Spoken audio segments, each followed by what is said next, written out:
So now one thing to note on that. So I saw like some charts online where people say, okay, real estate did not decline in the majority of recessions. This is absolutely correct.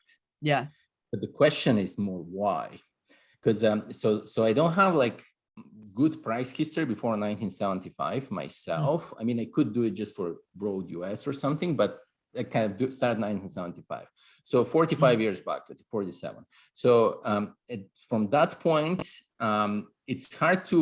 I don't have sufficient history to assess, let's say 1980, 1981 recessions, but then 1991, because it's just too close, 1991 and 2001 recession, there's basically no drop to real estate, to the broad US real estate market.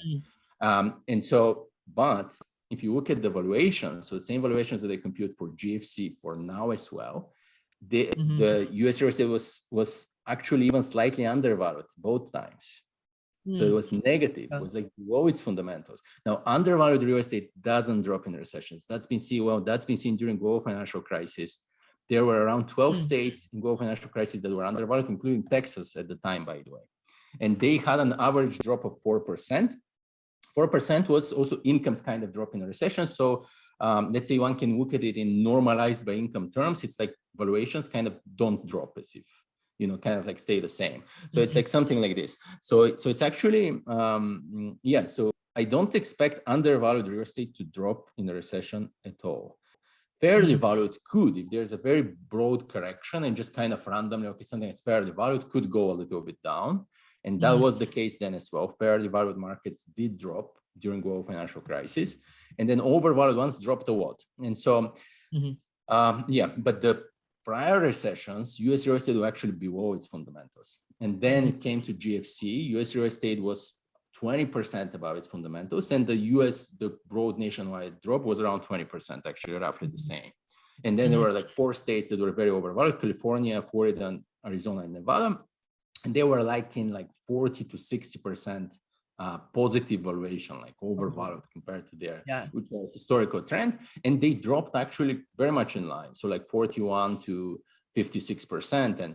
And all the undervalued ones, like I mentioned, were like just like a 4% and drop. And it kind of gets too many numbers here.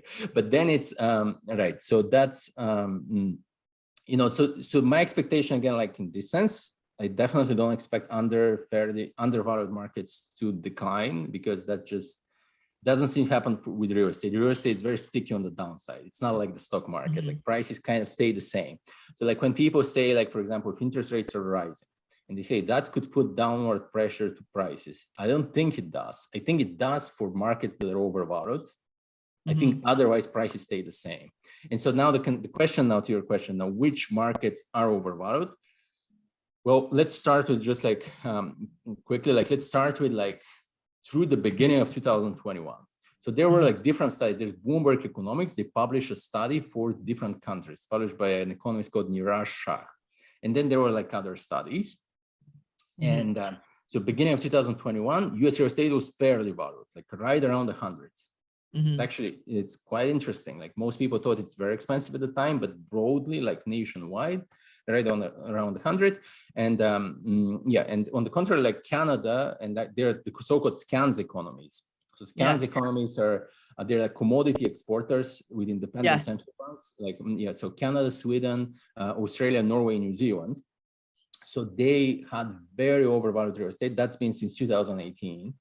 And so Canada was like around, let's say, 150% or something, like 50% above. And US is right at 100. Now, US changed afterwards. And so I was tracking the same metric, like for every county, like since beginning of COVID, when I started doing this thing.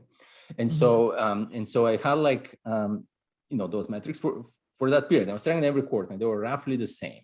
And they kind of doubled in the middle of 2021 and have been increasing. And perhaps that may slow down now with the mortgage rates, kind of not to stop perhaps increasing that much valuations in that sense. But they kind of increased. And so what happened is that before 2021, only Idaho was the only kind of state that was called overvalued, like above more than 20%, let's say, or like sharper kind of overvalued.